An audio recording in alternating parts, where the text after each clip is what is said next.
السلام علیکم ورحمۃ اللہ وبرکاتہ۔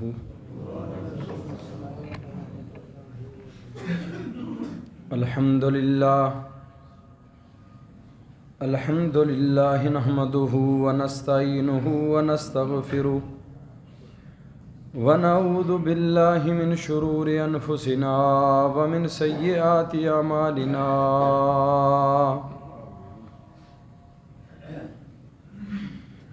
من يهده الله فلا مضل له ومن يضلله فلا هادي له،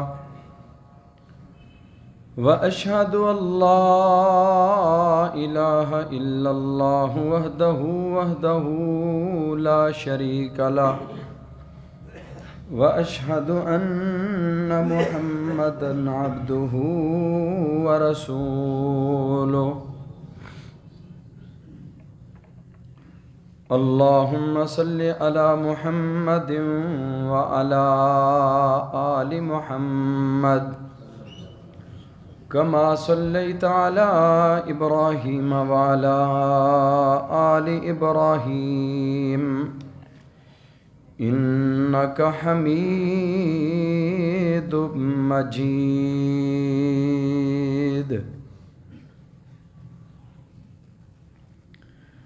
اللهم بارك على محمد وعلى آل محمد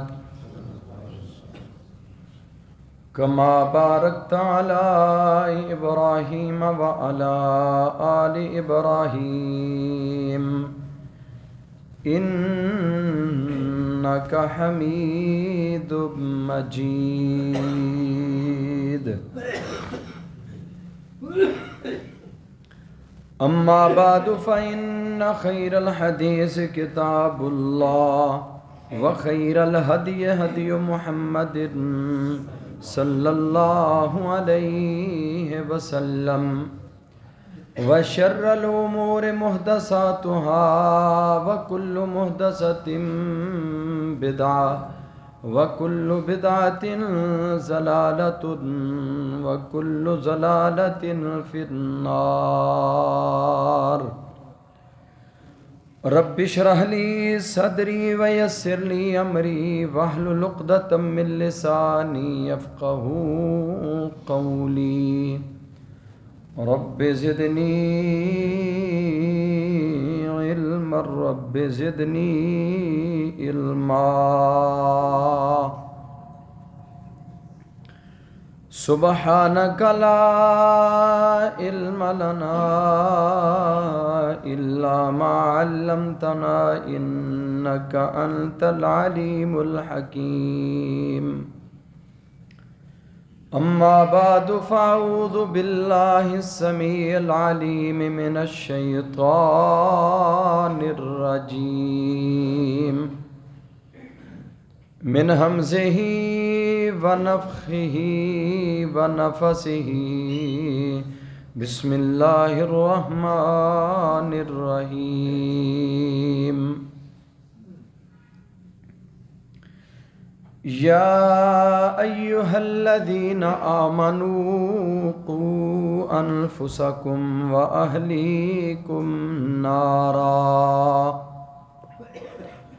وقودها الناس والحجارة، عليها ملائكة غلاظ شداد لا يعصون الله ما أمرهم ويفعلون ما يؤمرون۔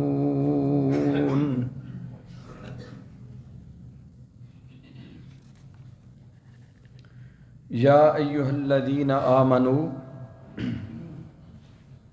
اے ایمان والو، قوا انفسکم، سب سے پہلے تمہاری ذمہ داری یہ ہے کہ تم اپنے آپ کو جہنم سے بچاؤ، وَأَهْلِيكُمْ، اور اپنے اہل و عیال کو بھی جہنم سے بچاؤ۔ وقودها الناس والحجارہ، جس کا ایندھن لوگ ہیں اور پتھر ہیں۔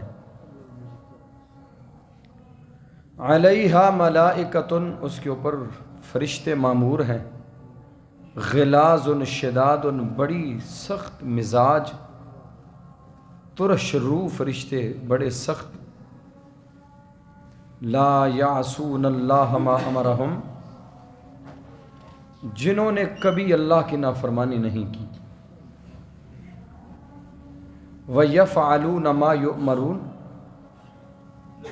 اور انہیں اللہ کی طرف سے جو کچھ حکم ملتا ہے وہ کر گزرتے ہیں۔ اللہ تعالیٰ کی مختصر حمد و ثنا کے بعد ان گنت لا تعداد درود و سلام ہوں امام الکل ختم الرسل ہادی السبل جناب محمد الرسول اللہ صلی اللہ علیہ وآلہ وسلم کی ذات گرامی پر، جس ہستی مقدس و مطہر کی محنتوں، کوششوں اور کاوشوں سے اللہ خالق و مالک کائنات نے مجھے اور آپ کو عقیدہ توحید جیسی عظیم نعمت سے مالا مال فرمایا ہے۔ رحمتیں ہوں، بخششیں ہوں صحابہ کرام رضوان اللہ علیہم اجمعین کے مدفنوں پر، جن اللہ کے بندوں نے محمد الرسول اللہ صلی اللہ علیہ وسلم کی زبان نبوت سے نکلنے والا ایک ایک کلمہ بڑی دیانت داری اور امانت داری کے ساتھ ہم تک پہنچا دیا ہے۔ عزیز بھائیوں، میرے بزرگوں اور دوستوں، گزشتہ خطبہ جمعۃ المبارکہ میں اولاد کی تربیت، اولاد کے حقوق کے حوالہ سے بات ہو رہی تھی۔ آج بھی اسی عنوان کو ہی تھوڑا سا آگے بڑھانا چاہوں گا۔ اللہ تعالیٰ سے دعا فرمائیں کہ اللہ ہمیں عمل کی توفیق عطا فرمائے۔ اولاد انسان کا سب سے قیمتی ترین اثاثہ ہے۔ دنیا کا مال، دنیا کی ریل پیل، یہ صرف دنیا کی حد تک ہے، یا پھر وہ لوگ جو اپنے مال اللہ کے رستوں میں خرچ کر دیتے ہیں، اللہ کے رستوں میں پروانہ وار اپنے مال لگاتے جاتے ہیں، انہی لوگوں کو ان کے مال فائدہ دے سکیں گے، ورنہ مال کی کوئی حیثیت نہیں۔ اولاد اتنا قیمتی ترین اثاثہ ہے، نبی مکرم جناب محمد الرسول اللہ صلی اللہ علیہ وسلم نے فرمایا، اذا مات ابن آدم انقطع عملہ الا من ثلاث، ابن آدم جب دنیا سے چلا جاتا ہے، فوت ہو جاتا ہے، تو اس کے اعمال کا سلسلہ منقطع ہو جاتا ہے۔ صرف 3 رستے ایسے ہیں، ان 3 رستوں سے بندے کو نیکی ملتی رہتی ہے۔ ان میں سے سب سے پہلا رستہ کون سا ہے؟ آپ نے فرمایا ولد صالح یدعو لہ، اولاد نیک ہے، اولاد صالح ہے، اولاد اچھی ہے، تربیت اچھی کی، یہ اولاد زندہ ہے، یہ بھی زندہ ہے، تو اسے لوگ دعائیں دے رہے ہیں، لوگ دعائیں دیتے ہیں۔ آپ نے دیکھا ہوگا کوئی عالم دین اچھی گفتگو کرتا ہے، بیان اچھا کر کے جاتا ہے، لوگ کہتا ہے یار کس ماں نے انہوں جنم دیتا ہے، کس ماں نے اس کو جنم دیا ہے۔ اللہ اس بندے پہ رحم فرمائے، اس کے ماں باپ پہ بھی اللہ رحم فرمائے۔ دعائیں ہو رہی ہیں، کیوں؟ یہ اولاد آپ کی زندگی میں بھی نیک نامی کا باعث ہے، اور قیامت کے دن بھی نیک نامی کا باعث ہوگی۔ محمد رسول اللہ صلی اللہ علیہ وسلم نے فرمایا اتنی بڑی نیک نامی ہے اولاد، اتنی بڑی نیک نامی ہے اولاد، بندہ دنیا سے چلا جاتا ہے لیکن اچھی اولاد ہو تو کبھی اس کا نام مٹتا نہیں ہے، کبھی اس کا رجسٹر نامہ اعمال والا بند نہیں ہوتا۔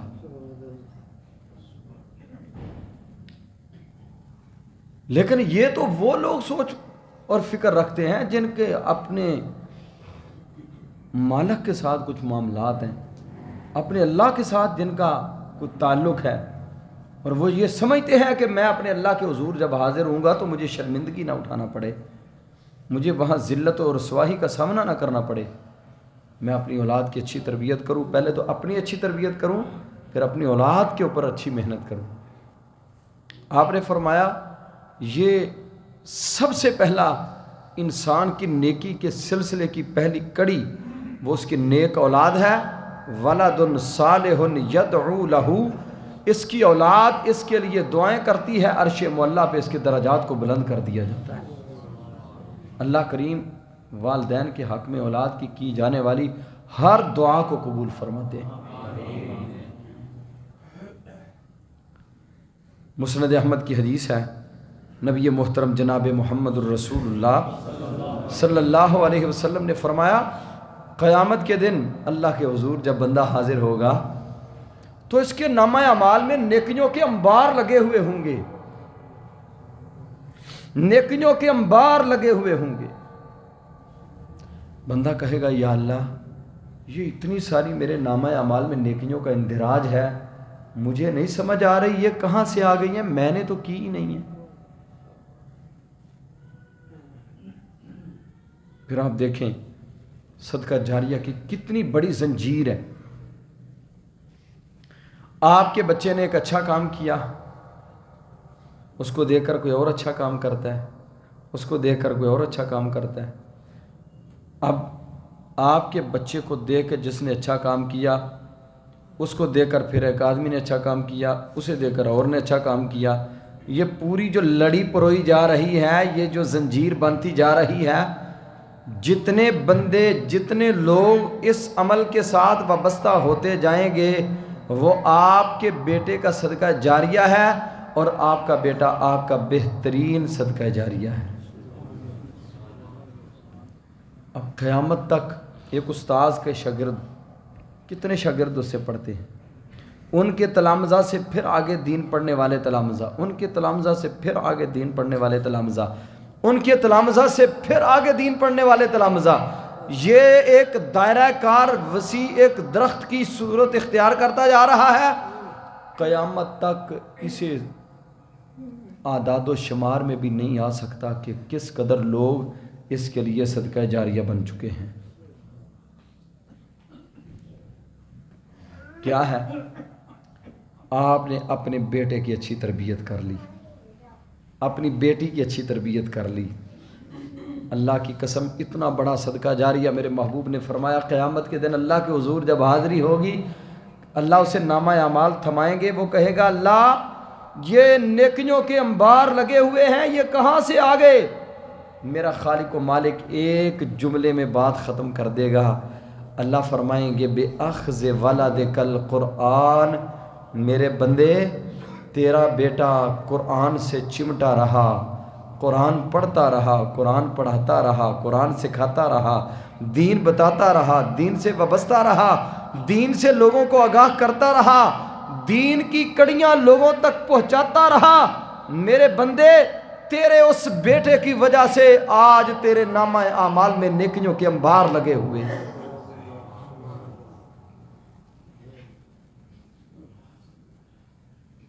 پھر آپ اندازہ کریں کہ یہ اولاد کتنا قیمتی اثاثہ ہے، لیکن بدقسمتی سے ہماری سوچ، ہماری فکر، ہمارے معاملات سارے کے سارے جو ہی ہمارے بچے آنکھیں کھولتے ہیں تو ہمارے بچوں کی مکمل طور پہ ماں باپ رہنمائی ہی اس لیے کرتے ہیں میرا بیٹا دنیا کے علوم فنون سیکھ لے اور کچھ دنیا کمانے کے قابل ہو جائے، صرف دنیا کمانے کے لیے ساری بیٹے کی زندگی ذبح کر کے رکھ دی اس نے۔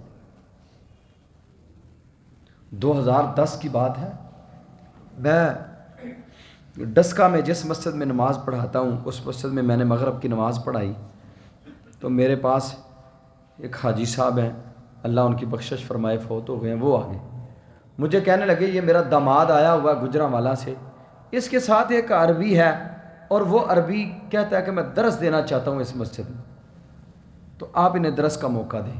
میں نے کہا ٹھیک ہے آئیں وہ درس دیں۔ کہنے لگے وہ عربی میں درس دے گا تو ٹرانسلیشن کون کرے گا، ترجمہ کون کرے گا؟ میں نے کہا میں بیٹھا ہوا میں ترجمہ کر دیتا ہوں اس کا۔ اس نے عربی میں درس دیا، میں اس کے ساتھ بیٹھ گیا، اس کے ایک ایک فکرے کا الحمدللہ بھرپور ترجمہ کیا۔ لیکن اس نے جو بات شروع کی، بات اس نے کہاں سے شروع کی؟ انہوں نے بات یہاں سے شروع کی کہ پاکستان میں لوگوں کی تربیت کیوں نہیں ہو رہی دینی، یا آج مسلمانوں کے بچوں کی دینی تربیت کیوں نہیں ہو رہی، اس کی بنیادی وجہ کیا ہے؟ اس نے یہ موقف واضح کیا کہ ہمارے بچوں کی اس وجہ سے تربیت نہیں ہو رہی کہ ہمارا بچہ جو ہی آنکھیں کھولتا ہے، ماں بھی باپ بھی بھرپور محنت کرتے ہیں، کوشش کرتے ہیں بچے کو اسکول بھیجتے ہیں، اسکول بھیجتے ہوئے انگلش پڑھنا شروع کر دیا، دیگر سبجیکٹس اسے پڑھانا شروع کر دیے۔ قرآن صرف اتنا سا زندگی میں ہوتا ہے کہ صبح مسجد میں جانا ہے، قاری صاحب اس کے پاس صرف 15 منٹ ہیں، کیونکہ 7:30 بجے تو اس کے اسکول لگ جاتا ہے، اس نے اسکول جانا ہے، لہذا آپ نے 15 منٹوں میں اسے فارغ کرنا ہے۔ اب تو ماشاءاللہ یہ حالات ہے کہ مسجدوں میں بھی معاملہ ختم ہوتا جا رہا ہے۔ اب ہم اتنے ایڈوانس ہوتے جا رہے ہیں کہ ہماری مساجد سے بھی وہ پڑھائی والا نظام ختم ہوتا جا رہا ہے۔ بس گھر ہی ٹیچر لاؤ، قاری صاحب آن گھر قرآن پڑھانے والے دروازے تے کھلوتے ہوں، اسی کرو دروازہ بھی نہ کھولیے۔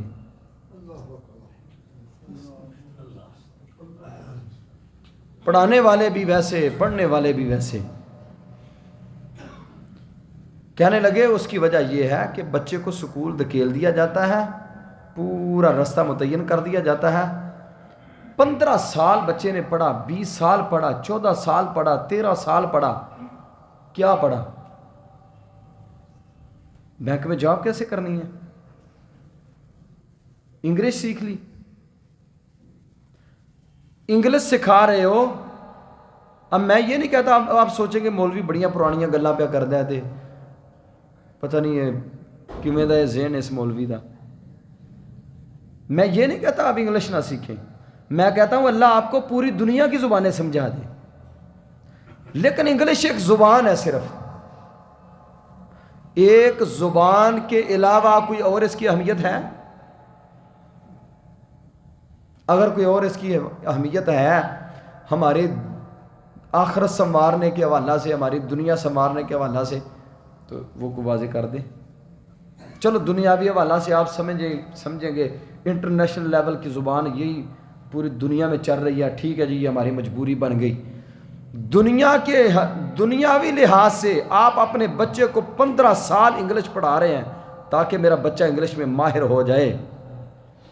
جس قرآن نے قیامت کے دن رب کے حضور کام آنا ہے، جس قرآن نے تربیت کرنی تھی، جس قرآن نے یہ بتلانا تھا زنا حرام ہے، جس قرآن نے بتلانا تھا بد نیتی حرام ہے، جس قرآن نے بتلانا تھا بھائیوں کے حقوق پہ ڈاکے ڈالنے حرام ہے، جس قرآن نے بتلایا ہے مصیبتوں پہ صبر کرنا ہے، خودکشیاں حرام ہیں، جس قرآن نے بتانا تھا والدین کی عظمت کیا ہے، جس قرآن نے بتلانا تھا نیکی کسے کہتے ہیں، جس قرآن نے بتلانا تھا اخلاق کیا ہوتا ہے، جس قرآن نے بتلانا تھا نفاست، پاکیزگی، طہارت کیا ہے، جس قرآن نے مسجد کا رستہ دکھانا تھا، جس قرآن نے رب سے ملانا تھا، جس قرآن نے خالق و مالک سے رابطہ جوڑنا تھا، اس قرآن کے لیے زندگی میں کتنا ٹائم دیا ہے؟ انگلش کے لیے تو 17 سال لگا دیے، پی ایچ ڈی کر رہا ہے ہمارا بیٹا، لیکن تیرے بیٹے نے کبھی حدیث میں بھی پی ایچ ڈی کیا ہے؟ کوئی تیرا بیٹا ایسا ہے جس نے قرآن کی تفسیر میں پی ایچ ڈی کی ہو؟ انگلش میں پی ایچ ڈی کروا رہے ہو، کوئی کسی فنون میں پی ایچ ڈی کروا رہا ہے، جی ڈاکٹر بن گیا جی میرا بیٹا، او بھائی ڈاکٹر بنوائیں، انجینئر بنائیں، سارا کام کریں، لیکن کہنے لگے بنیادی بات یہ ہے کہ بچے کو جو ہی بچہ آنکھیں کھولتا ہے سکول کا رستہ ساری زندگی کے لیے دکھا دیا جاتا ہے، دین پڑھایا ہی نہیں جاتا، جب دین پڑھائیں گے نہیں تو پھر بچے دیندار کیسے ہوں گے؟ پھر ہم دیکھ لیں نا ہمارا اپنا دینی حال کیا ہے، کتنا ہمارا دین سے تعلق ہے۔ ایک دن میں نے آپ سے بھی سوال کیا تھا، کل رات ادھر نشہرہ ورکا کا ایک گاؤں ہے چٹی گرایا، وہاں میرا بیان تھا، وہاں بچوں نے حفظ کیا، کہنے لگے جی آپ نے عظمت قرآن پہ بیان کرنا ہے۔ عظمت قرآن میں نے بیان کی، میں نے کہا مجھے یہ بتلاؤ سارے آپ لوگ قرآن کن کے لیے اتارا گیا ہے؟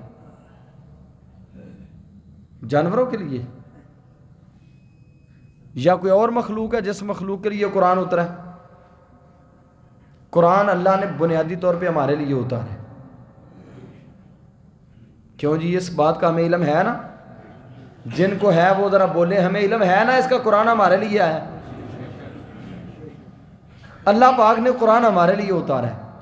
میں نے پوچھا، میں نے کہا بھائی آپ جتنے بھائی میرے بیٹھے ہوئے ہو، بزرگ نوجوان سارے علماء کرام سے ہٹ کر باقی جتنے لوگ بیٹھے ہوئے، ایک بندہ ہاتھ کھڑا کرے جسے قرآن کا ترجمہ آتا ہے۔ آپ سے بھی میں نے ایک دن پوچھا تھا جمعے کے خطبہ میں بھی، کس کس نے قرآن کا ترجمہ آج تک پڑھا ہے؟ قرآن کی اہمیت ہمارے ہاں یہ ہے، انگلش کے خط کو سمجھنے کے لیے، گندی سٹوریاں اپنے بچوں کو پڑھانے کے لیے، لو سٹوریاں ہمارے بچے ایم اے انگلش میں پڑھتے ہیں، گندی سٹوریاں نہیں تو آپ کبھی ایم اے انگلش کے کسی اسٹوڈنٹ سے بیٹھ کے ذرا اس سے پوچھے بیٹا آپ کیا پڑھ رہے ہو، وہ آپ کو ساری چیزیں اگر بتلائے کھول کھول کے، پھر آپ حیران ہوں گے کہ ہمارے بچوں کی تربیت کیوں نہیں ہو رہی۔ یہ ایم اے انگلش کے اندر بڑی بڑی گندی سٹوریاں بچوں کو پڑھائی جاتی ہیں۔ ان سٹوریوں کو پڑھانے کے لیے تو 16 سال لگا دیے، جس قرآن نے آخرت بہتر کرنی تھی اس قرآن کے لیے ٹائم ہی نہیں رہا بچوں کے لیے۔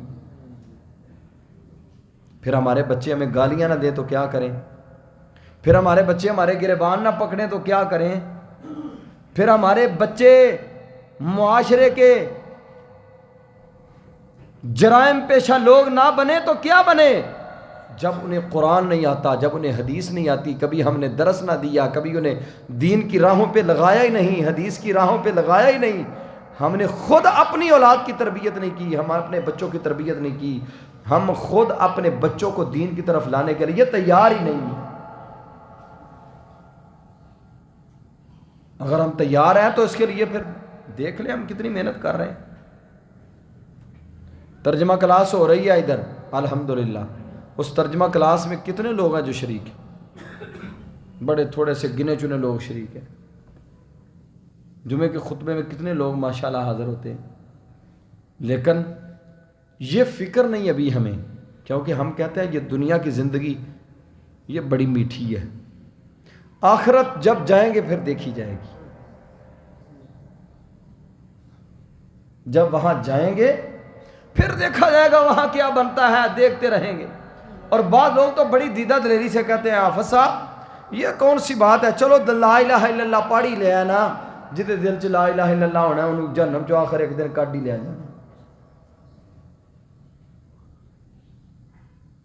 یہ جملہ کہنے کو بڑا آسان سا ہے، بڑا آسان سا چھوٹا سا جملہ ہے کہنے کو، لیکن محمد الرسول اللہ صلی اللہ علیہ وسلم نے فرمایا ایک وہ بندہ جس کی ساری زندگی پرتعیش گزری ہوگی، اسے جہنم کا صرف ایک غوطہ لگوایا جائے گا، بس جہنم میں ایک ڈبکی دے کے واپس۔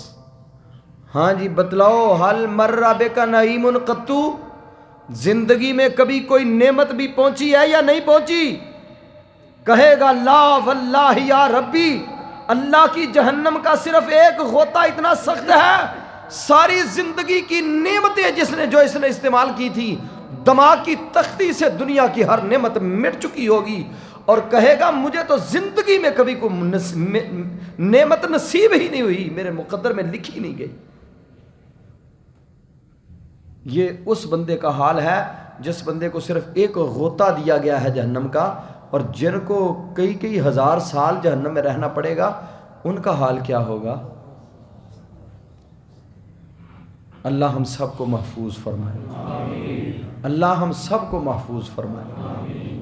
تو یہ بڑی چھوٹی سی لوگ بڑی جلدی سے لوگ بات کہہ دیتے ہیں، وہ جی لا الہ الا اللہ جنہیں پڑھے ہیں انہوں آخر کڈ ہی لیا جانا ہے نا۔ میرے بھائیوں، آپ کہاں بیٹھے ہوئے ہیں؟ کہاں سوچ پہنچی ہوئی ہے؟ اتنا بڑا نقصان آپ اپنا سوچ رہے ہیں، اتنا بڑا نقصان۔ اپنا بھی فائدہ سوچے، اپنی اولاد کا بھی۔ قوا انفسکم واہلیکم نارا، اپنے آپ کو بھی جہنم سے بچا لیں، اپنی اولاد کو، اپنے اہل و عیال کو بھی جہنم سے بچا لیں۔ تربیت کیسے ہوتی ہے، کیسے ہوگی؟ جب تک ہم اپنے بچوں کو دین نہیں نہ پڑھائیں گے۔ بھول جائیے کہ ہم اپنے بچوں کی اچھی تربیت کر لیں گے۔ اور ماشاءاللہ اب جو آپ کے کالجز، آپ کے سکولز وغیرہ جو ہیں اور یونیورسٹیز ہیں، وہاں کے حالات تو میرے سے زیادہ آپ لوگ جانتے ہیں۔ میں تو ایک مولوی و مدرسے کی حد تک رہنے والا ہوں۔ آپ یونیورسٹیوں میں پڑھے بھی ہیں، آپ پڑھنے والوں کو دیکھ بھی رہے ہیں، آپ اپنے بچوں کو پڑھا بھی رہے ہیں۔ کیا کیا حالات ہیں یونیورسٹیوں کے! جتنا یورپ کا کلچر تھا سارا اٹھا کے گند وہ ہمارے بچوں کے چہروں کے اوپر ملا جا رہا ہے۔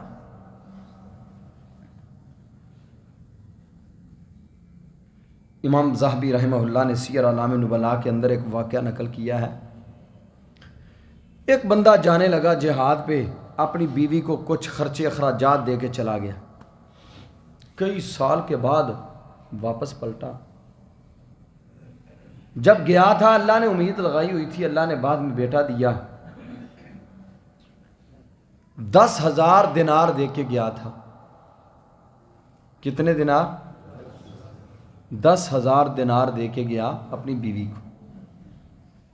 یہ خرچہ اخراجات آپ کے ہیں، جب میں واپس آؤں گا پتہ نہیں کتنا ٹائم لگے گا، یہ اللہ کو معلوم ہے۔ مورخین نے لکھا ہے کئی سال کے بعد جب واپس پلٹا تو اتنی دیر میں بیٹا بھی جوان ہو چکا تھا۔ اور ماں نے کیا کیا؟ ماں نے اسے قرآن پڑھایا ہے، نبی کریم کی حدیث پڑھائی ہے۔ حدیث پڑھی، قرآن پڑھا۔ بڑے بڑے اس وقت کے محدثین، امام مالک رحمۃ اللہ علیہ جیسے لوگوں سے پڑھا اس بچے نے۔ جب واپس آیا تو گھر میں رہا، پوچھا یہ نوجوان کون ہے؟ کہا یہ آپ کا بیٹا ہے۔ یہ آپ کا بیٹا ہے، اللہ کریم نے جو آپ جب سفر پہ گئے، آپ کے جانے کے بعد اللہ پاک نے یہ دیا بیٹا۔ چلو وقت گزرا، ایک آدھ دن گزرا، بیوی سے کہنے لگا میں تجھے 10,000 دینار دے کے گیا تھا، وہ آپ نے کہاں پہ خرچ کیا ہے؟ اب آپ بھی دیکھ رہے ہیں ہمارے گھروں کے حالات کیا ہیں۔ سب کچھ ہونے کے باوجود اچھی خاصی گھروں میں چھترور اڑتی ہے بندے کی۔ سال کے دانے بھی پڑے ہوئے ہیں، چاول بھی پڑے ہوئے ہیں، مہینے کا راشن بھی پڑا ہوا ہے، بچوں کی فیسز بھی ایڈوانس دی ہوئی ہیں، سارے معاملات مینٹین کیے ہوئے ہیں، لیکن پھر بھی جب گھر سے نکلنے لگتے ہیں حالات یہی ہیں۔ بڑے پیڑے حالات نے کی تواڈے کول اسا کھٹیا، کی تسی دتا سانوں۔ عورتوں کے لہنگے 1.5 لاکھ، 2 3 لاکھ کا ایک لہنگا۔ یہ کب استعمال ہونا ہے؟ جب جی بچی کی شادی ہو رہی ہے، شادی پہ لہنگا پہنایا جا رہا ہے۔ کتنے لاکھ کا؟ 2.5 لاکھ ایک مرتبہ پہنا ہے۔ ہم مسلمان ہیں، ہم لہنگے کہاں سے بنے؟ یہ راجستھانی لہنگا ہے، یہ راجستھانی لہنگا ہے۔ راجستھان کیا ہے اور رہنے والے کون ہیں اور کیا بناتے ہیں؟ کون سا لباس ہے؟ یہ مسلمانوں والا لباس ہے جو اپنی بیٹی کو پہنوا رہے ہو۔ پیسے کس کے لگ رہے ہیں؟ باپ کے لگ رہے ہیں۔ کماتا کون ہے؟ باپ کماتا ہے۔ پھر باپ چند جملوں میں ہی مظلوم بن جاتا ہے، چند جملوں میں مظلوم بن جاتا ہے۔ کی کریے جی، بال ماندے نہیں۔ 10,000 دینار دیا، پوچھا کہاں لگایا ہے؟ کہا مسجد نبوی میں نماز پڑھی ہے؟ کہا پڑھی ہے۔ مسجد نبوی میں رسول اللہ کے منبر پر بیٹھ کے درس حدیث دینے والا ایک نوجوان، اس سے درس حدیث بھی سن کے آئے ہو یا ویسے ہی آ گئے ہو؟ کہا میں نے اس نوجوان کے پیچھے نماز بھی پڑھی ہے، میں نے اس نوجوان کا درس بھی سنا ہے۔ وہ کون ہے نوجوان؟ کہا وہ میرا بیٹا ہے۔ کہا آپ کو کیا معلوم، آپ کو یہ معلوم نہیں کہ رسول اللہ کے منبر کا وارث کیسے تیار ہوا ہے، نبی کے مصلی کا وارث کیسے تیار ہوا ہے؟ وہ 10,000 دینار میں نے اس بچے پہ خرچ کیا ہے اور آج یہ رسول اللہ کے منبر کا وارث بنا ہے، اللہ کے نبی کے مصلی پہ کھڑے ہو کر نماز پڑھا رہا ہے۔ کہنے لگا واللہ، اللہ کی قسم، لقد رأیت ابنکی ما رأیت احدا من اہل العلم والفقہ، میں نے آج آپ کے بیٹے کا درس حدیث سنا۔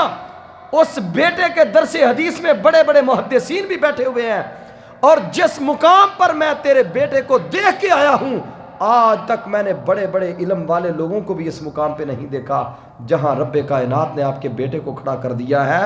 اور کہنے لگی یہ اسی 10,000 دینار سے تیار ہوا ہے، میں نے مال اللہ کے دین کے لیے لگایا ہے، قیامت کے دن میرا رب پوچھے گا میں نے مال دیا کہاں خرچ کر کے آئے ہو؟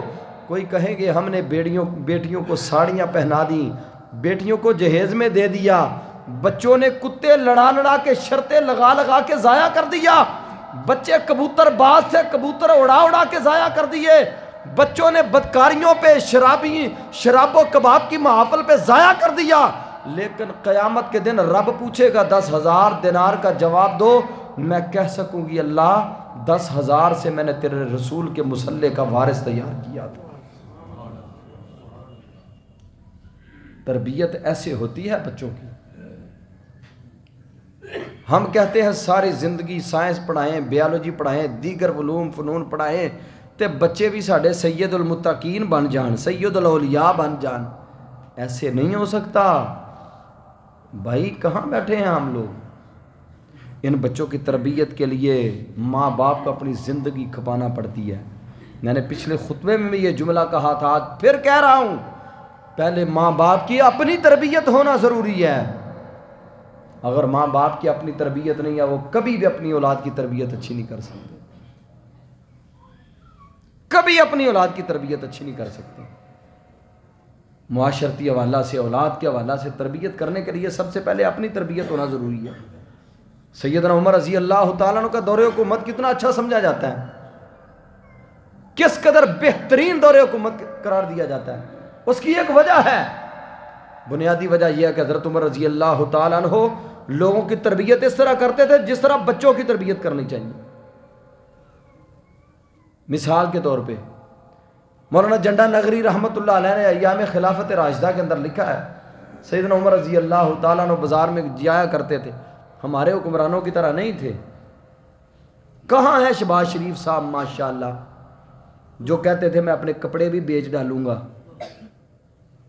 قوم لائنوں میں لگی ہوئی ہے، لوگ مر رہے ہیں، آٹا نہیں مل رہا۔ اتنے اتنے بڑے دعوے کرنے والے کہاں ہیں آج؟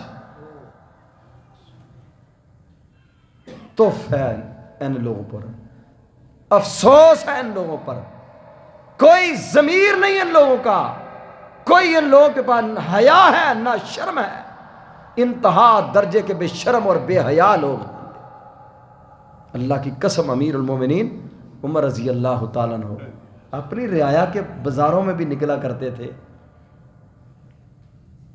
کل میری بیگم مجھے کہنے لگی حافظ صاحب دودھ 180 روپے کلو ہو گیا ہے، جو دودھ دینے کے لیے آتا ہے وہ کہہ رہا ہے 180 روپے کلو دودھ ہو گیا ہے، 150 روپے کلو آٹا ہو گیا ہے۔ غریب کے منہ سے نوالا چھیننے کو پھر رہے ہیں، بلکہ چھین لیا ہے، چھیننے کو کیا پھرنا تھا، انہوں نے چھین لیا ہے۔ انہیں کیا معلوم لوگوں کی کیا تلخیاں ہیں، لوگوں کے کیا دکھ ہیں، لوگوں کی کیا پریشانیاں ہیں۔ عمر رضی اللہ تعالیٰ عنہ بازار میں نکلتے، گشت کرتے، لوگوں سے پوچھتے بھائی آپ کیا کر رہے ہو، کتنے کا فلاں چیز سیل کر رہے ہو، یا آپ اگر ایام خلافت راشدہ ایک کتاب ہے مولانا عبدالرؤف جنڈا نگری کی، کبھی وہ پڑھ کے دیکھے آپ کو پتا چلے ایام خلافت راشدہ کیا تھا۔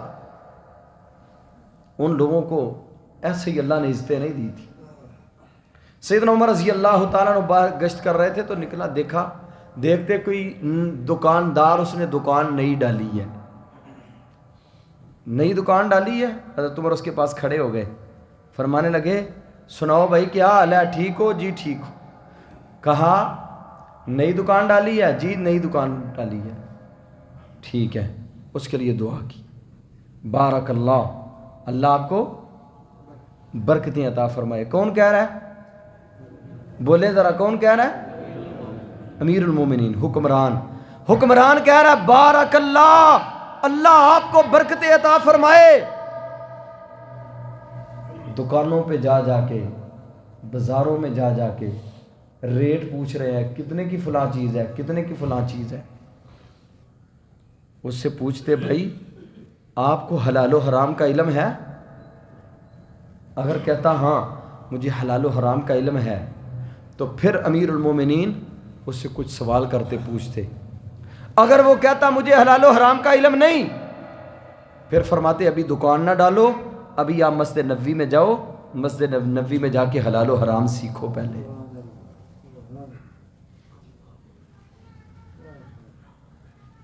ایسے ہوتی ہے معاشرے کی تربیت، ایسے ہوتی ہے اولادوں کی تربیت۔ میرے بھائیوں، میرے دوستو، سب سے پہلے تو ہم میں سے ہر بندہ اگر اپنے بچوں کو حلال و حرام کی تعلیم دے، یقین مانے، اللہ گواہ ہے، میں ممبر پہ کھڑا ہوں، اللہ کے گھر میں کھڑا ہوں، کئی بندے ایسے کثرت کے ساتھ لوگ ایسے ہیں جن بیچاروں کو غسل کا نہیں پتا، پاکیزگی اور طہارت کا ہی نہیں پتا کہ پاکیزگی اور طہارت کیسے کرنی ہے۔ ایک دن ایک آدمی میرے سے پوچھنے لگا حافظ صاحب غسل کا طریقہ مجھے بتلانا ذرا۔ میں نے انہیں غسل کا طریقہ بتلایا، مجھے کہنے لگے ہمیں تو ساری زندگی غسل کا ہی نہیں پتا چلا۔ حالانکہ میں انہیں سمجھتا تھا شاید یہ بندہ پڑھا لکھا ہے تو اس کو پتا ہوگا۔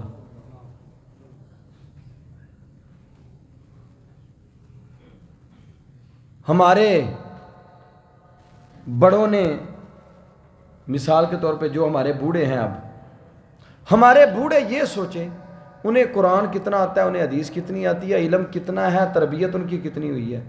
کیوں؟ حالانکہ وہ اچھے دور تھے، اس دور کے لوگوں میں، یعنی ہمارے بوڑھے جو ہیں ان کے والدین سادہ لوگ تھے، اچھی جو ہے نا طبیعتیں تھیں ان لوگوں کی، لیکن بنیادی طور پہ چونکہ ہماری تربیت دینی حوالہ سے یہ ہے، فقدان ہے، شروع سے ہی فقدان ہے۔ اب ہمارے بچوں کی بھی وہی کیفیت چل رہی ہے، کوئی دینی صورتحال نہیں ہے۔ سب سے پہلے ہمیں یہ چاہیے کہ ہم اپنے بچوں کی حلال و حرام کے حوالہ سے تربیت کریں۔ جب بچے کو پتہ ہوگا یہ حلال ہے یہ حرام ہے، تو اللہ کے فضل و کرم سے ہمارے بچے مضبوط اور معاشرے کے بہترین انسان بن کے سامنے آئیں گے۔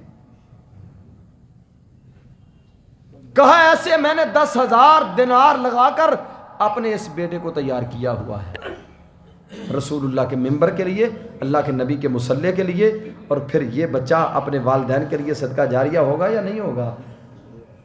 کتنے زمانے بیت گئے، وہ بچہ بھی دنیا سے چلا گیا، اس کے والدین بھی چلے گئے، لیکن مورخین نے، سیرت نگاروں نے، سیرت کی کتابوں کے اندر، تاریخ نگاروں نے تاریخ کے سینے میں لکھا ہوا ہے، اور آج بھی اس جوڑے کا تذکرہ ہو رہا ہے جس جوڑے نے اس بچے کی اچھی تربیت کی تھی۔ اور نبی مکرم صلی اللہ علیہ وسلم کے صحابہ کرام رضوان اللہ علیہم اجمعین اسی طرح ہی صحابہ اپنے بچوں کی تربیت کرتے ہیں۔ عبداللہ ابن عباس رضی اللہ تعالیٰ عنہ، سیدنا عبداللہ ابن عمر رضی اللہ تعالیٰ عنہ، یہ اصاغر صحابہ ہیں، چھوٹے صحابہ کرام ہیں، جو نبی علیہ السلام دنیا سے چلے گئے یہ بچے تھے، لیکن صحابہ کرام نے تربیت ایسے کی، اللہ کی قسم دنیا میں بہترین اور نامور ترین علماء بن کے دنیا سے اٹھے۔ اور حضرت عمر رضی اللہ عنہ کے اپنے بچوں کی تربیت کیسی تھی؟ عبداللہ ابن عمر رضی اللہ تعالیٰ عنہ ایک دفعہ جا رہے تھے، رستے میں ایک بوڑھے سے ملاقات ہوئی، وہ بوڑھا فرمانے لگے مجھے پہچانا ہے؟ وہ بوڑھا کہنے لگا ہاں بیٹے آپ کو پہچانا ہے، آپ میرے دوست عمر کے بیٹے ہو، آپ میرے دوست عمر رضی اللہ تعالیٰ عنہ کے بیٹے ہو۔ سیدنا عبداللہ ابن عمر ہنس پڑے، گلے سے لگایا، پیشانی چومی، کیوں؟ کہ یہ میرے والد کا دوست ہے۔ یہ تربیت کس نے کی؟ عمر رضی اللہ تعالیٰ عنہ۔ تربیت کی ہوئی ہے اپنے بیٹے کی، اپنے باپ کے دوست سے ملاقات ہوئی، پیشانی چومی، گلے سے لگایا، اپنی پگڑی اتاری اور اپنے باپ کے دوست کے سر کے اوپر رکھ دی. جس گدھے کے اوپر سوار تھے وہ گدھا اپنے باپ کے دوست کو دے دیا. ساتھ والے دوست کہنے لگے عبداللہ ابن عمر رضی اللہ تعالیٰ عنہ آپ نے گدھا بھی دے دیا, پگڑی بھی دے دی, یہ دیہاتی بدوی قسم کے لوگ ہیں, انہیں تھوڑی سی چیز بھی مل جائے یہ راضی ہو جاتے ہیں. آپ نے پگڑی بھی سے دے دی, آپ نے اپنی سواری بھی دے دی. یوں سمجھیں کہ مثال کے طور پہ آپ کے پاس موٹر سائیکل ہے, آپ اس وقت کے اعتبار سے جو اس وقت وہ سواری تھی اب یہ سواری کمزور سی سواری یہی ہے نا, آپ اپنے باپ کے دوست کو اپنی موٹر سائیکل سے نیچے اتر کے آپ کہتے ہیں چاچا جی یہ موٹر سائیکل آپ لے لیں. سیدنا عمر رضی اللہ تعالیٰ عنہ کے بیٹا ہے, سواری بھی دے دی, پگڑی بھی دے دی. کہنے لگے یہ دیہاتی لوگ ہیں, یہ تو تھوڑی سی چیز سے بھی راضی ہو جاتے ہیں. سیدنا عبداللہ ابن عمر رضی اللہ تعالیٰ عنہ فرمانے لگے میں نے رسول کریم صلی اللہ علیہ وسلم کی حدیث سنی ہے, ان من ابر البر صلۃ الرجل اہل ود ابیہ, کہ انسان جو بڑی بڑی نیکیاں کرتا ہے, بڑے بڑے نیکی کے کام کرتا ہے, ان میں سے بڑا نیکی کا کام یہ ہے کہ آدمی اپنے باپ کے دوستوں سے حسن سلوک کرے. آج میں اس حدیث کے مطابق عمل کرتے ہوئے اپنے باپ کے دوست کے ساتھ یہ سلوک کر رہا ہوں. لیکن یہ کب ہوگا؟ جب اولاد کی اچھی تربیت کی ہوئی ہوگی, باپ نے بتلایا ہوگا یہ میرے دوست ہیں, یہ میرے ساتھی ہیں, وہ بھی آگے بھائی چارے کا جو رویہ طریقہ کار ہے اس طرح جب ہم اپنے بچوں کی تربیت کریں گے, اللہ کے فضل و کرم سے کبھی ایسے نہیں ہوگا کہ یہ بچے پھر اپنے والدین کے نافرمان اور باغی ہو جائیں یا والدین کے دوستوں سے کبھی میل جول ہی نہ رکھیں. نہیں, ان رستوں کے اوپر گامزن کس نے کرنا ہے؟ یہ سب سے پہلے والدین کی ذمہ داری ہے. اللہ تعالیٰ سے دعا ہے اللہ ہمیں عمل کی توفیق عطا فرمائے.